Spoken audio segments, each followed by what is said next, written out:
अस्सलाम वालेकुम दोस्तों, मेरा नाम है लियो मिर्सल हमेशा की तरफ जूते दाऊद और आप देख रहे हैं सो क्रिकेट लवर एली शो। क्योंकि इसको देखना दोस्तों आप लोग से बात करने जा रहे हैं। बात करेंगे आज आपको टॉप क्रिकेट न्यूज का सेगमेंट आज आपको शेयर करेंगे। नंबर 1 पे आप लोग से बात करने जा रहे हैं, जो हमारे पास अपडेट आ रही है वो आ रही है कि बाबर आजम को लेकर ट्विटर पर आए हुए थे बाबर आजम, और बाबर आजम ने बड़ी बात की जी, अपने कैरियर को लेकर बात की, सरफराज अहमद के हवाले से बात की, शादी को लेकर जो बाबर आजम ने बात की, एबी डिविलियर के हवाले से कुछ बाबर आजम ने बात की। क्या कहना था बाबर आजम का वो आप लोगों को बताएंगे, बात करेंगे। जिसके बाद जो हमारे पास खबर आ रही है वो आ रही है जी शाहीन अफरीदी और आमिर के हवाले से। भाईजान कल 19 रन चाहिए थे 2 ओवरों के अंदर, क्या किया शाहीन ने, और आमिर की क्या जो आप कह लें कि बॉलिंग फिकर रहे, इसको बात करेंगे। जिसके बाद जो हमारे पास अपडेट आ रही है वो आ रही है जी इंडिया और पाकिस्तान के हवाले से अपडेट आ रही है कि इंडिया और पाकिस्तान के मैच को लेकर कुछ आप कह लें कि टिकट्स प्राइस सामने आ रही है, जो में खेला जाना है, क्या प्राइस है वो आपको बताएंगे। बात करेंगे पीएसएल के हवाले से, जहां पर अली जफर के हवाले से अपडेट आ रही है गाने को लेकर, वो क्या अपडेट है वो भी आप लोग से शेयर करेंगे। और बात करेंगे इंडिया और इंग्लैंड के दरमियान जो टेस्ट मैच जारी है, जिसका पहले दिन का इख्तिताम हो गया, इंडिया का यंगस्टर फिर से छा गया भाई, क्या किया उसने, अफगानिस्तान श्रीलंका का भी टेस्ट मैच चल रहा है, वो भी आपको बताएंगे। और बात करेंगे ऑस्ट्रेलिया और वेस्ट इंडीज के दरमियान भी पहला आज ओडीआई खेला गया, क्या किया ऑस्ट्रेलिया ने वेस्ट इंडीज के साथ, वो भी आप लोग से शेयर करेंगे। तो अगर आप हमारे चैनल पर नए हो, पहली बार आए, चैनल को अभी सब्सक्राइब करें और साथ ही बेल आइकन बजाना। तो बात का आगाज करते हैं नंबर खबर के साथ जो हमारे पास आ रही है। दाऊद साहब बाबर आजम आए हुए थे ट्विटर स्पेस पर, जहां पर उन्होंने काफी डिस्कशन की सरफराज को लेकर, जो है उनका कहना था कि सरफराज ने बड़ा अहम किरदार अदा किया जी उनके कैरियर में। देखिए बाबर आजम आए और बहुत सारे मुद्दों पर उन्होंने बात की। सरफराज के हवाले से उन्होंने कहा कि जो मेरा कैरियर है इसमें बाबर आजम को बाबर आजम बनाने में सबसे जो अहम किरदार अदा किया वो सरफराज ने किया। जाहिर है उन्होंने किया क्योंकि कप्तान थे वो, अपनी कैप्टनसी में उन्होंने बाबर आजम को पूरा सपोर्ट किया, पूरा लेके चले और बाबर आजम को अपना मेन प्लेयर बनाया कि बाबर आजम ही मेरा मैच विनर है, बाबर आजम ही मेरा नंबर 1 प्लेयर है। और फिर देखा कि बाबर आजम ने उस चीज को प्रूव भी किया कि वो पाकिस्तान के बेस्ट बल्लेबाज बने, अक्रॉस द फॉर्मेट्स बने। तो उन्होंने कहा कि सरफराज अहमद ने सबसे अहम किरदार अदा किया। साथ उन्होंने कहा कि जब भी मैं अच्छे रन बनाता था जिस भी बल्ले से, तो सरफराज इवन मैच के दरमियान ही मुझे बोल देते थे कि भाई बाबर तुमने रन बना दिए हैं, बस अब ये बल्ला मुझे चाहिए। वो कहते थे जिस बल्ले से मैं रन बना दूं सरफराज ले लेते थे, और वो हमेशा मुझे बहुत पसंद करते थे। और खुद भी उन्होंने सरफराज की तारीफ की, उन्होंने कहा कि उनकी बड़ी खिदमत है पाकिस्तान के लिए और हमें हमेशा उनकी कदर करनी चाहिए, और काफी उन्होंने सरफराज को जो प्रेज किया। इसके अलावा शादी के ऊपर भी बात हुई है जी, रिजवान भी आ गए ट्विटर में कहीं से, और रिजवान ने भी आगे उनसे कहा कि भाई बिड़ू बताओ शादी जो है वो आप कब करोगे, इवन मुझे नहीं मेरी बीवी को भी आपकी शादी का जो है बड़ा इंतजार है। जिसके ऊपर बाबर आजम ने कहा कि आप मुझे अकेले में मिले, मैं आपको उन्होंने कहा मुर्शद मैं आपको अकेले में जो बताता हूँ। इसकी वजह से काफी सारी बात हुई। उन्होंने कहा कि मैं अपने वालिद के लिए जो क्रिकेट उनका ख्वाब था कि मैं पाकिस्तान के लिए खेलूं, और मैंने उनका ये ख्वाब पूरा किया। और भी बहुत सारे मामला पर बात की बात उन्होंने कहा कि एबी डिविलियर्स के अगेंस्ट मैं खेला हूं, पर मेरी बड़ी ख्वाहिश है, मेरे ड्रीम पार्टनर है कि मैं एबी डिविलियर्स के साथ बल्लेबाजी करूं।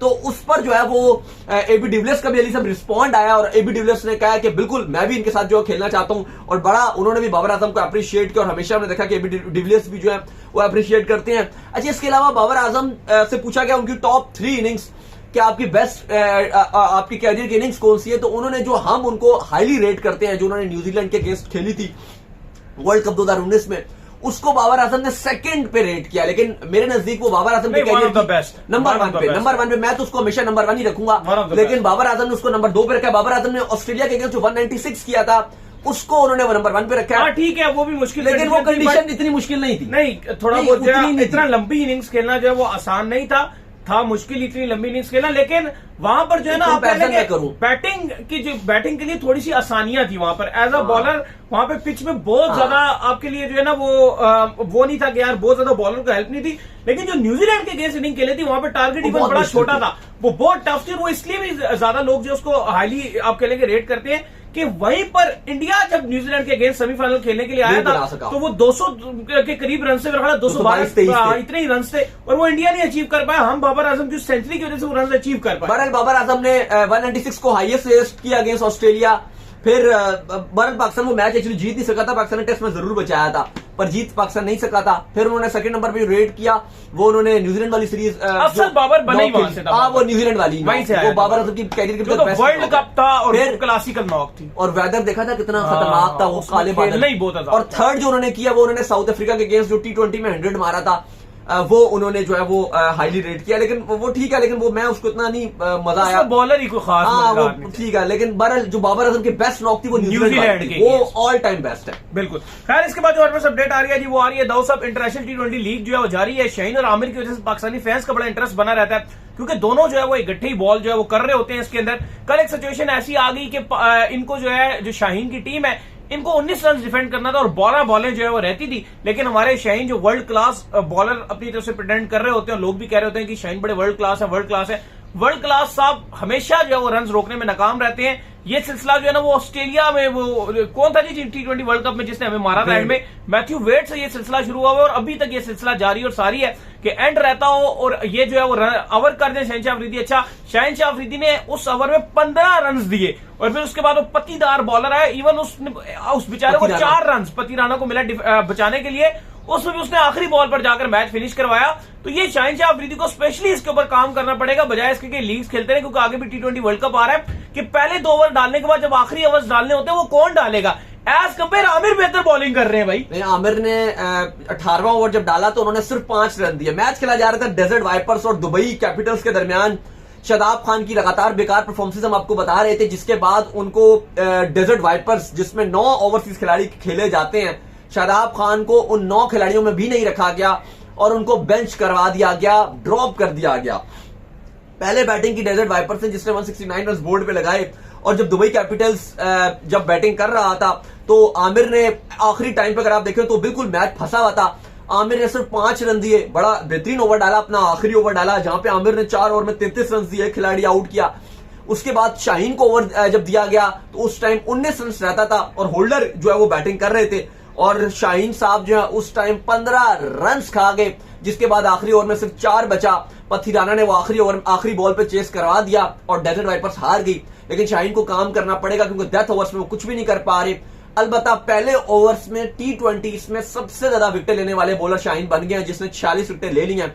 लेकिन वही शाहीन जब पहले 2 ओवर करता है वो डिफरेंट होता है, वही शाहीन जब आखिरी 2 ओवर करता है तो वो वर्स्ट बॉलर बन जाता है। तो शाहीन को बहुत ज्यादा काम करने की जरूरत है। अगर T20 वर्ल्ड कप 2024 में पाकिस्तान कुछ करना चाहता है तो इसमें शाहीन को बहुत खास करना पड़ेगा, वरना कहानी पाकिस्तान के हाथ से निकलती जा रही है। खैर जिसके बाद जो हमारे पास अपडेट आ रही है जी, वो आ रही है इंडिया और पाकिस्तान के हवाले से। तो जो इंडिया और पाकिस्तान का मैच यूएसए में खेला जा रहा है, टिकट्स के हवाले से अपडेट आ रही है। बहुत ही महंगे टिकट्स जो है वो रखे गए हैं। इंडिया वर्सेस पाकिस्तान जहां पर भी आपस में मिलते हैं, चाहे वो दुबई हो, चाहे वो श्रीलंका हो, चाहे वो कोई भी कंट्री हो, टिकट की प्राइस जो है वो आसमान छूती है और यही एक बार फिर देखने को मिल रहा है। तो कम से कम वाला टिकट भी जो है दाऊद साहब पाकिस्तानी रुपीस में 45,000 रुपए में आ रहा है। देखें जी, प्राइसेस आ गए हैं। सुबह सुबह ये मैच खेला जाना है यूएसए में, न्यूयॉर्क होस्ट कर रहा है पाकिस्तान इंडिया को। सुबह 10 बजे मैच खेला जाएगा यूएसए के टाइम के मुताबिक। 10 होगा तो 10:30 होगा, 10 साढ़े 10 बजे, मतलब 10 बजे का मतलब ये है कि T20 मैच है तो आपको सुबह 7 साढ़े 7 बजे उठना है।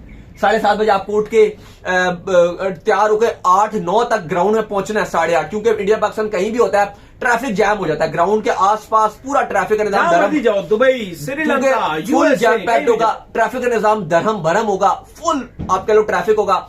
आपको 2 घंटे पहले पहुंचने की कोशिश करनी होगी, तो आपको सुबह 8:30 बजे तक ग्राउंड में होना है।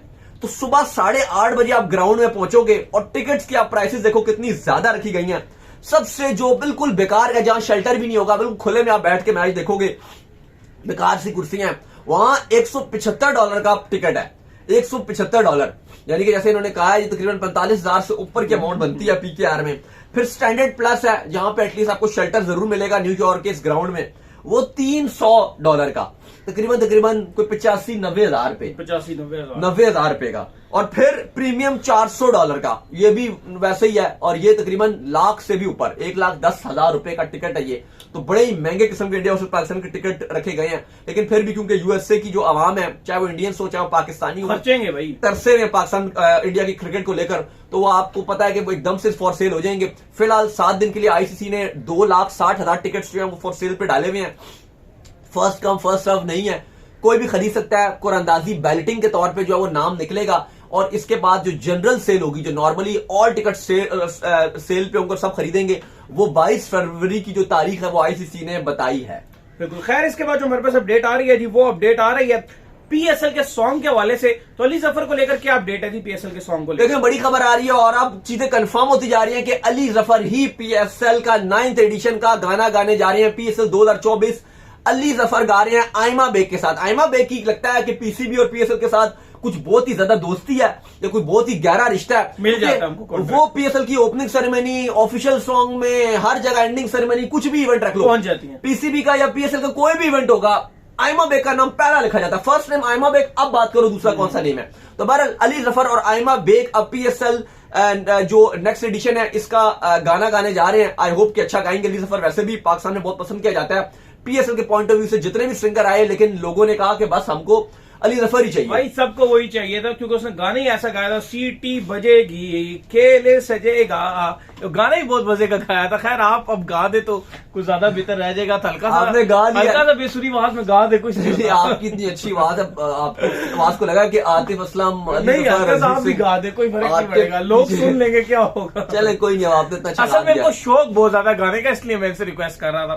खैर इसके बाद जो मेरे पास अपडेट आ रही है जी, वो आ रही है इंडिया और इंग्लैंड को लेकर अपडेट आ रही है। और अपडेट ये आ रही है कि इंडिया और इंग्लैंड के दरमियान जो टेस्ट मैच जारी है, आज उनके पहले दिन का जो इख्तिताम हुआ है उस पर इंडिया ने काफी रन जो है बोर्ड के ऊपर लगा दिया है। और इंडिया की जो यंगस्टर है जसवाल भजन, हमारे यंगस्टर तो 50, 60, 70 के बाद जो एकदम ठुस होना शुरू हो जाते हैं। ये रन अगला कहां से कहां लेगी। देखिए सेकंड टेस्ट मैच का आगाज हो गया है। हमने आपको कल ही बताया था 2 तब्दीलियां होने जा रही हैं। शोएब बशीर खेलेंगे और एंडरसन खेलेंगे, लेकिन इंग्लैंड की बॉलिंग उस तरह से नहीं चली। अलबत्ता इंडिया का भी खाली एक ही बल्लेबाज जयसवाल चला, जिसने 179 रन बोर्ड पे लगा दिए। 5 छक्के 17 चौके उसने मारे हैं। इंडिया ने दिन के अख्ताम पर 336 रन बनाया, 6 खिलाड़ी आउट थे और दिन एंड हो गया। देखना पड़ेगा कल क्या होता है, क्योंकि एक चीज तो है कि इंग्लैंड ने लास्ट टेस्ट मैच में इतनी डाउन होने के बाद भी जैसे उठा और टेस्ट मैच जीत लिया, तो इवन इंडिया का नाम रहा है जरूर ये दिन, क्योंकि 336 बोर्ड पे लगाए हैं। लेकिन फिर भी ऐसा लग रहा है कि कभी भी किसी टाइम भी इंग्लैंड इस टेस्ट मैच में कम बैक कर सकता है। उन्होंने खेला इतना अच्छा है। इसके अलावा अली साहब अफगानिस्तान और श्रीलंका का भी मैच जो है वो जारी और सारी है। अफगानिस्तान 198 रन बनाकर ऑल आउट हो गई थी, जबकि श्रीलंका अभी 75 रन बना चुका है और आप कह लो श्रीलंका की बारी जो है वो जारी है। इसके अलावा ऑस्ट्रेलिया, क्योंकि ये टेस्ट मैच चल रहे थे आज, अली साहब ऐसे कहा गया तकरीबन 7 से ज्यादा खिलाड़ियों ने डेब्यू किया है टेस्ट ओवरऑल। हाँ, जैसे 4 एक तो आई थिंक अफगानिस्तान के डेब्यूटेंट थे, एक इंडिया ने रजत पटीदार को कराया, इंग्लैंड ने शोएब बशीर को कराया और एक जो है वो 2 ऑस्ट्रेलिया ने भी जो है वो कराया डेब्यू।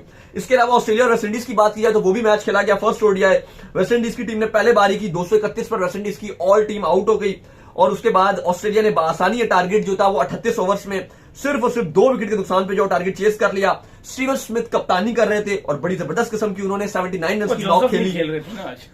हाँ, और कैमरन गिरी ने 77 रन बनाए, वो भी नॉट आउट रहे और ऑस्ट्रेलिया ने बहुत ही बासानी मैच जीता है। जाहिर है जोसेफ होते तो फिर बात अलग थी, लेकिन चूंकि उनको इंजरी थी और उनको मसला तो टूटा हुआ था भाई, तो टूटा हुआ तो फिर वो नहीं खेल रहे, लेकिन टेस्ट मैच जो उन्होंने करना था वो उन्होंने कर दिया। तो उम्मीद करते हैं आज का वर्ष आपको आएगा। वीडियो को लाइक कीजिए, हमारे चैनल को सब्सक्राइब कीजिए, साथ लेके बेल आइकन को बजाइए और एक और काम कर लीजिए इंस्टाग्राम के ऊपर जो आप जाइए और इनको फॉलो कीजिए। इंस्टाग्राम में मुझे फॉलो कर लीजिए, वहां पे मैं मौजूद हूं दाऊद क्रिकेट के नाम से। अगर आपको किस सवाल हो तो भेजिएगा और इनको भी फॉलो कीजिए। मैं जो क्रिकेट लवर ऑफिशियल के नाम से लिंक डिस्क्रिप्शन में मौजूद है, जाइए फॉलो कीजिए। फिर सुनते हैं। अल्लाह हाफिज़, ख्याल रखिएगा अपना।